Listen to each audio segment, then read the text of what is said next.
Hello students, welcome to my YouTube channel English classes by Sanjeev Shukla. Boys, जो आज का lecture है बहुत महत्वपूर्ण है। आप जिस लेवल पे हैं अभी, जो सेंटेंस है वो बेसिक यूनिट होता है, आधारभूत यूनिट होता है। जैसे आप रोज़ की टेक्स्ट बुक पढ़ते हैं या ट्रांसलेशन करते हैं, तो उसका जो यूनिट है, आप सेंटेंस को ही क्या करते हैं, हिंदी के सेंटेंस को अंग्रेजी में ट्रांसलेट करते हैं, हिंदी के वाक्य को अंग्रेजी में ट्रांसलेट करते हैं। इसी प्रकार जब आप प्रोज पढ़ते हैं, तो जो प्रोज में पैराग्राफ्स होते हैं वो क्या होते हैं, paragraphs in A way is a group of sentence, group of sentences, उसका ही समूह होता है। कई सेंटेंसेस मिलके एक पैराग्राफ, गद्य खंड बना देते हैं। तो सेंटेंस का, वो आप ग्रामर भी पढ़ते हैं, चाहे आपका डायरेक्ट इनडायरेक्ट हो, आपका एक्टिव पैसिव हो, और यू नो क्या दोनों के अलावा कई सारी चीज़ें सेंटेंस पर ही आधारित होती हैं। ग्रामर चाहे आपका चेंज हो, है ना, from one type two other type of sentence, affirmative से नेगेटिव, असर्टिव से इंटेरोगेटिव, इंटेरोगेटिव से असर्टिव। तो वह आपको सेंटेंस जानना जरूरी है, सेंटेंस और उसके प्रकार जानना जरूरी है। आज के लेक्चर में हम इसी बात का अध्ययन करेंगे।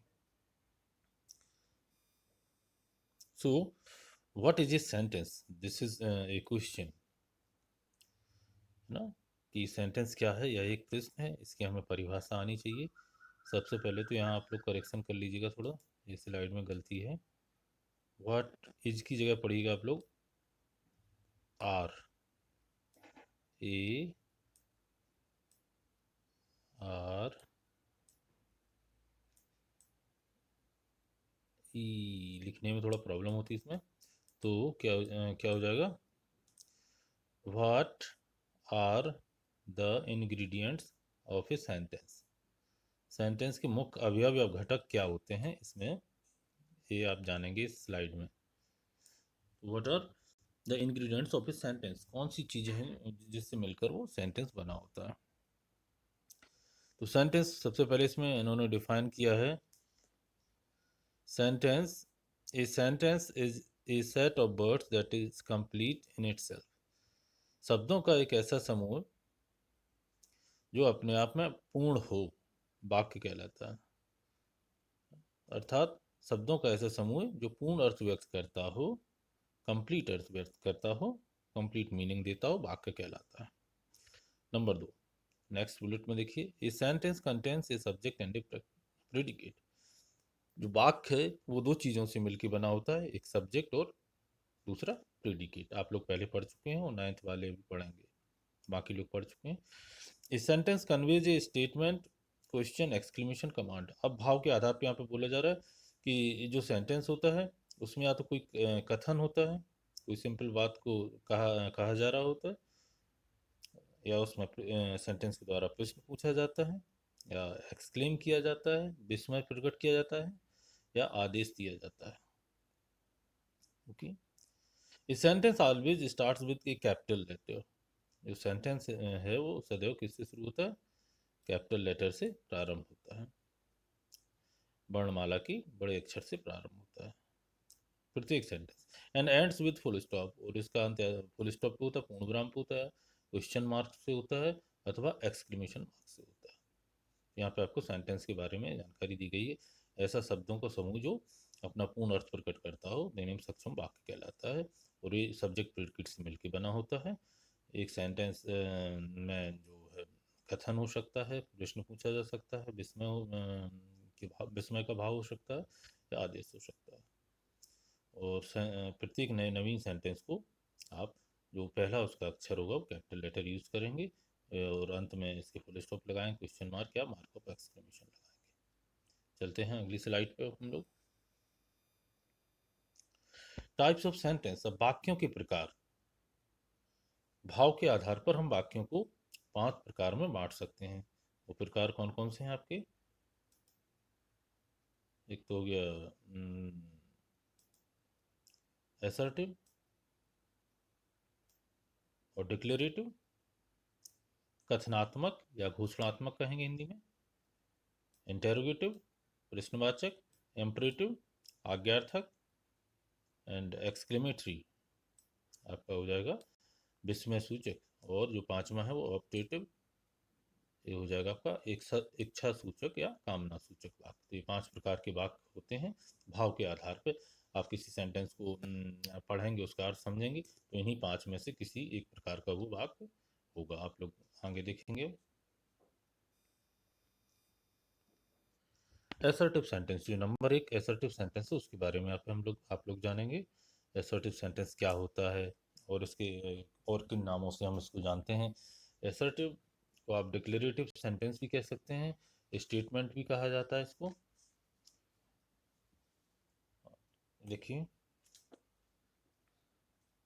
सो N assertive is a sentence that states a fact such as one's feeling, opinion, incident.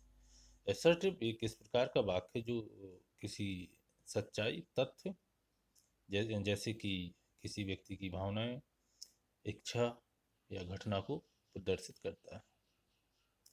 Boys, आप लोगों को सदैव दिमाग में रखना चाहिए कि जो सेंटेंस है सबसे ज़्यादा यूज यही किया जाता है। आप अपने दिन प्रतिदिन के जीवन में, चाहे हिंदी हो चाहे अंग्रेजी हो, आप इन्हीं वाक्यों का लोग यूज़ करते हैं। इस प्रकार के वाक्य का यूज़ किया जाता है। Ram goes to market, Sita plays badminton, Mohan is singing a song, I am a student, my mother goes to temple daily, I get up early in the morning, my father is a farmer, my father is a doctor. All these sentences are of example of assertive. इसमें क्या होता है, और an assertive sentence ends with a period or full stop. जो assertive sentence है वो सदैव उसके अंत में उसके बाद में फुल स्टॉप का प्रयोग होता है, पूर्ण विराम का प्रयोग होता है। assertive sentence can be affirmative और negative। जो assertive वाक्य हैं वो स्वीकारात्मक हो सकते हैं या निषेधात्मक हो सकते हैं। स्वीकारात्मक हो सकते हैं या नकारात्मक हो सकते हैं। अर्थात इसमें किसी बात को स्वीकार किया जा सकता है या अस्वीकार किया जा सकता है। जिस वाक्य में किसी बात को, फैक्ट को स्वीकारा जाए वो एफर्मेटिव हो जाता है। जैसे Ronaldo is a good football player. Ronaldo एक अच्छा फुटबॉल का खिलाड़ी है। इसमें रोनाल्डो के अच्छे फुटबॉल खिलाड़ी होने की बात को क्या किया जा रहा है, स्वीकार किया जा रहा है, माना जा रहा है। तो ये क्या हो जाएगा, एसर्टिव है। एसर्टिव तो है ही, किसी बात को प्रकट किया जा रहा है, सच्चाई को, तथ्य को रखा जा रहा है, एसर्टिव हो गया। अब इसमें क्या किया, साथ में स्वीकार किया जा रहा है, तो ये क्या हो जाएगा, एफर्मेटिव हो जाएगा। Ronaldo is a good player, Ronaldo एक अच्छा खिलाड़ी है। दूसरा, Virat plays with passion. Virat उत्कंठा के साथ खेलता है, पैशन के साथ खेलता है, भावना, तीव्र भावना के साथ खेलता है। जो विराट की देखिए फोटो है, क्रिकेटर है, अच्छा है ना। तो यहाँ पे विराट के अच्छा खेलने को उत्कंठा के साथ या पैशन के साथ, तीव्र भावनाओं के साथ खेलने का बताया गया, उमंग के साथ खेलने को बताया गया है, उत्साह के साथ। तो यहाँ पे आपका ये क्या होगा, असर्टिव सेंटेंस होगा। ये भी अफर्मेटिव है। She is not from a big city. यहाँ पे देखिए पिक्चर में किसी लड़की को दिखाया गया, वह शहर से नहीं है। इसमें उसके शहर से ना होने को कहा जा रहा है, मना किया जा रहा है, नॉट किया जा रहा है, नेगेटिव है, नकारात्मक भाव है, तो ये नेगेटिव सेंटेंस हो जाएगा। कैसा है, तीनों जो एग्जाम्पल्स हैं वो असर्टिव हैं, लेकिन नेगेटिव कहा जा रहा है। डिक्लेरेटिव दूसरा नाम है इसका। डिक्लेरेटिव का मतलब होता है घोषणात्मक, घोषणा की जाती है, कोई ऐसा है कोई ऐसा नहीं है, दोनों ही प्रकार से आप कह सकते हैं। तो जिसमें आप किसी बात को मान रहे हैं वहाँ पे आपका हो जाएगा एफर्मेटिव, और जहाँ पे नकार रहे हैं वहाँ नेगेटिव हो जाएगा। साथ में इनकी जो पहचान है, बनावट के आधार पर यदि देखें, जो असर्टिव सेंटेंस होता है उसमें पहले सब्जेक्ट आता है। जैसे आपका यही एग्जाम्पल ले लें हम, रोनाल्डो। रोनाल्डो क्या है, सब्जेक्ट है। एज, उसके बाद एज आया होगा, एज क्या है, वाव। तो हम दूसरे तरीके से क्या, बनावट के आधार पर जिस वाक्य में पहले सब्जेक्ट है उसके बाद वर्ब आए, वो क्या होता है, असर्टिव सेंटेंस होता है। कोई भी सेंटेंस आप उठा लीजिए, विराट प्लेज, विराट में आपका विराट सब्जेक्ट हो जाएगा, प्लेज क्या हो जाएगा, वर्ब, खेलना, खेलता है, कार वर्ब क्रिया क्या प्रदर्शित करती है, कार। इसी प्रकार सी, ये हो जाएगा आपका सब्जेक्ट, और इज हो जाएगा वर्ब। तो आप देखें इस आधार पर असर्टिव वाक्य जो स्ट्रक्चर होता है उसमें पहले सब्जेक्ट आता है, उसके बाद वर्ब आती है सदैव। वाज अपने दिमाग में रखिएगा इस बात को। नेक्स्ट चलते हैं अब हम लोग।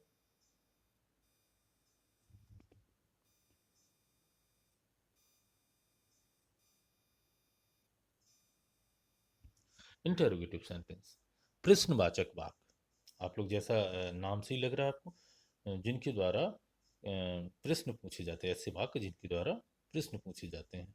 अंग्रेजी में क्या बोला उन्होंने?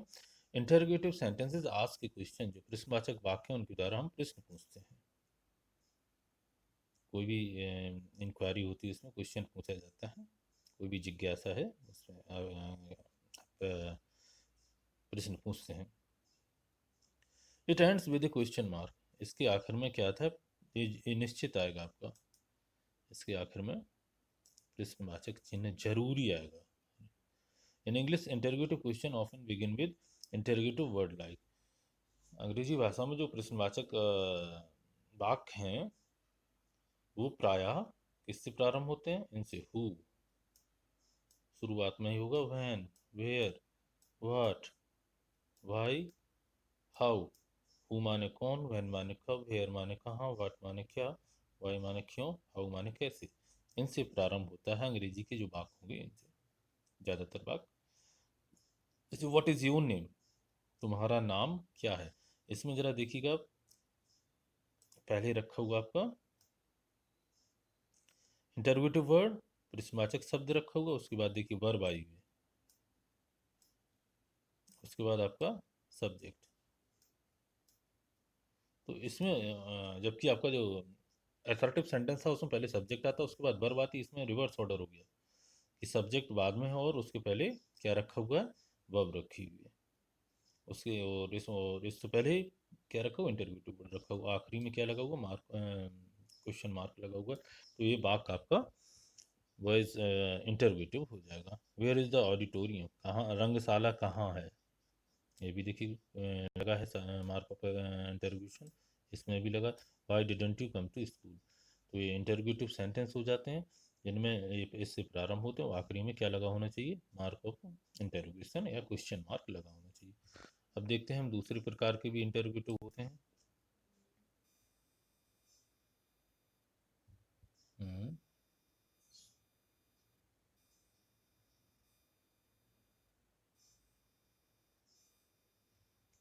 इंटरोगेटिव सेंटेंस दूसरे प्रकार के कौन से होते हैं?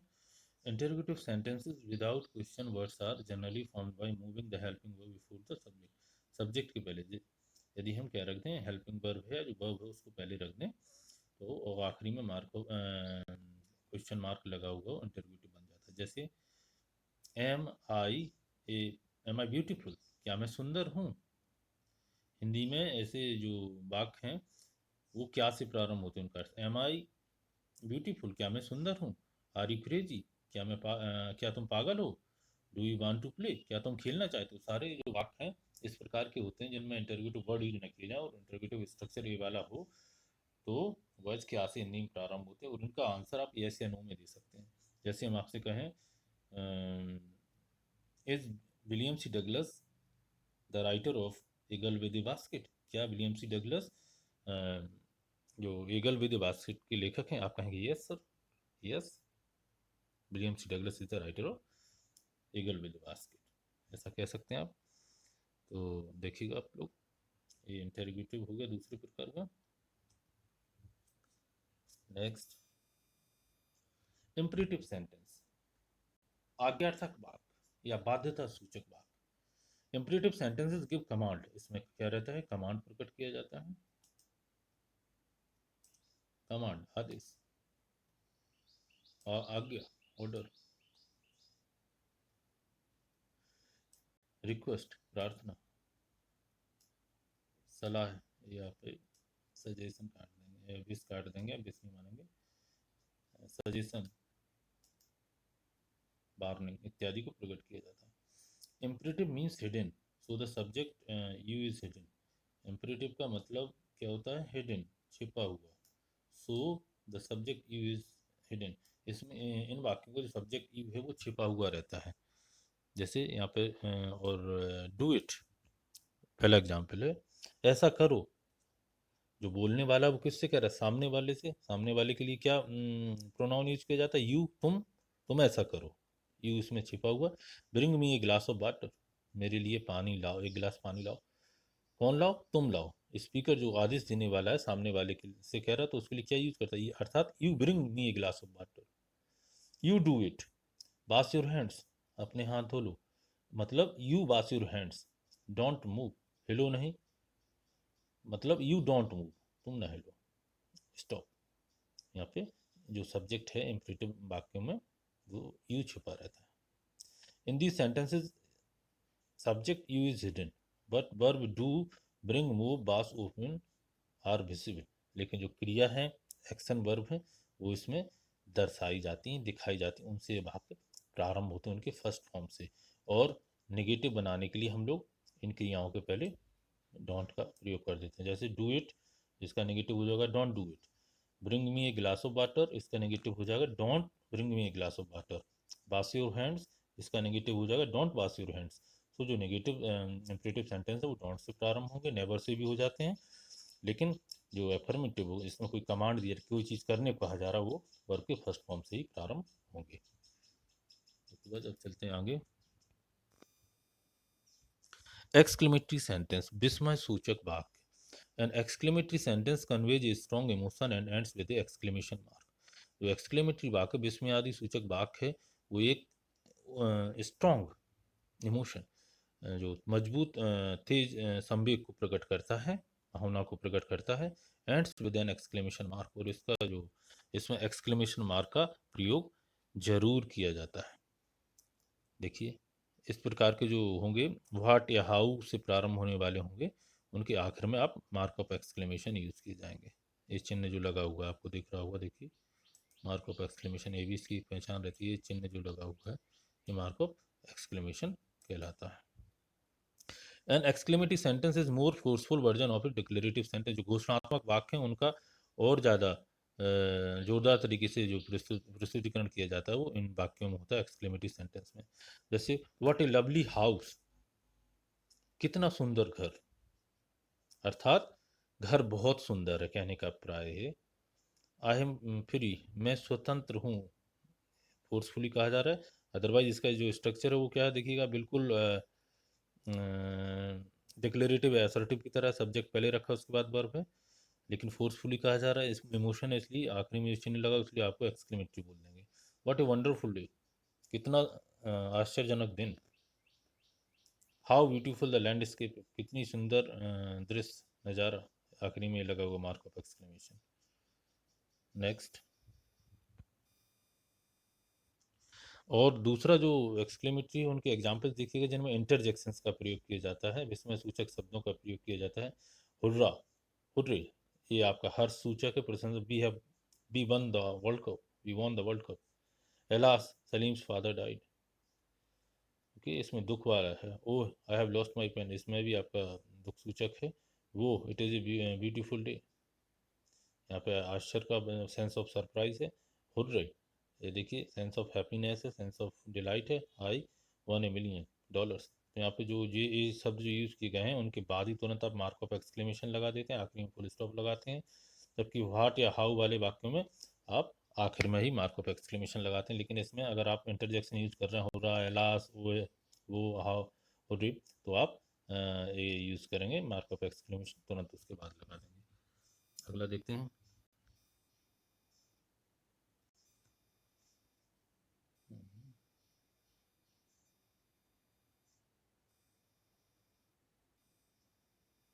ऑप्टेटिव सेंटेंस, ये पांचवा प्रकार का हमने बताया था। दो sentences which express hope, prayer, wish, वो वाक्य जिनमें आशा, प्रार्थना, इच्छा प्रकट की जाती है, आर कॉल्ड ऑप्टेटिव सेंटेंस। ऐसे वाक्यों को ऑप्टेटिव कहा जाता है। Usually there is a mark of exclamation at the end of the optative sentence. प्रायः अक्सर कर जो ऑप्टेटिव सेंटेंस उनके आखिर में मार्क ऑफ एक्सक्लेमेशन होता है। For example, may you succeed in the test, आप परीक्षा में सफल हो जाएं, सफल हों। कामना, may you get well soon, आप जल्दी से ही स्वास्थ्य लाभ प्राप्त करें। Would that I were rich, काश मैं धनवान होता। मे यू लिव लॉन्ग, आप दीर्घायु हों। मे गॉड हेल्प यू, ईश्वर आपकी मदद करे। May you live a long and happy life together, तुम दोनों लोग साथ मिलकर एक लंबा और सुखद जीवन व्यतीत करो। गॉड सेव यू, भगवान तुम्हारी रक्षा करे। पीस भी अपॉन हिम, उसको शांति प्राप्त हो। Optative sentence are followed by sign of exclamation, इनके आखिर में जो विस्मय का चिन्ह है वो लगा होता है। ये प्राय वाक्य में से शुरू होते हैं और यहाँ पे वुड देखिए इच्छा प्रकट की जा रही, काश में धनवान होता, वुड दैट से भी प्रारंभ है। ठीक है, कभी कभी देखिए मे गॉड सेव यू या गॉड सेव यू बात एक ही है, इस वजह से मे यूज नहीं किया गया है। लेकिन गॉड के बाद क्या होता है, गॉड सेव्स होना चाहिए, प्रेजेंट इंडेफिनिट बोला जा रहा है, लेकिन इसमें ऐसा नहीं लगेगा। गॉड सेव यू आखिरी मार्क ऑफ एक्सक्लेमेशन लगा देंगे तो इम्परेटिव ऑप्टेटिव ये बन जाएगा। अब जरा आप लोग अपना परीक्षण कर लीजिएगा या टेस्ट ले लीजिएगा, एग्जामिन कीजिएगा। हेल्प अस प्लीज ये किस प्रकार का वाक्य होगा? हेल्प लगा हुआ शुरू वर्ब का फर्स्ट फॉर्म है तो इम्परेटिव हो जाएगा, क्योंकि इम्परेटिव सेंटेंस वर्ब के फर्स्ट फॉर्म से प्रारंभ होते हैं। Have you finished your work, आखिरी में इंटरोगेटिव मार्क ऑफ इंटरोगेशन लगा है, साथ ही ये हेल्पिंग वर्ब से प्रारंभ हो रहा है, उसके बाद सब्जेक्ट है, अर्थात वर्ब के बाद सब्जेक्ट है, तो ये इंटरोगेटिव सेंटेंस हो जाएगा। All is well that ends well, इसमें देखिए ऑल सब्जेक्ट है, उसके बाद वर्ब आई हुई तो डिक्लेरेटिव हो जाएगा, इसको आप असर्टिव कहेंगे। व्हाट ए ब्यूटीफुल डे, इसमें मार्क ऑफ एक्सक्लेमेशन लगा और व्हाट ए से प्रारंभ है तो आपका ये क्या हो जाएगा, एक्सक्लेमेटरी सेंटेंस हो जाएगा। इसी प्रकार बी क्वाइट, ये इम्परेटिव सेंटेंस हो जाएगा, इसमें भी वर्ब का फर्स्ट फॉर्म लगा हुआ है, वर्ब से प्रारंभ है। We don't like such things, हम ऐसी चीज़ें पसंद नहीं करते, इसमें पहले क्या है, सब्जेक्ट आया हुआ है बी, उसके बाद वर्ब आई तो ये डिक्लेरेटिव सेंटेंस हो जाएगा। Okay, thanks for watching, please like and subscribe my channel. Okay boys, आप लोग और किताबें जो होंगी उनसे पढ़िएगा, ये जानना बहुत ज़रूरी है इसका।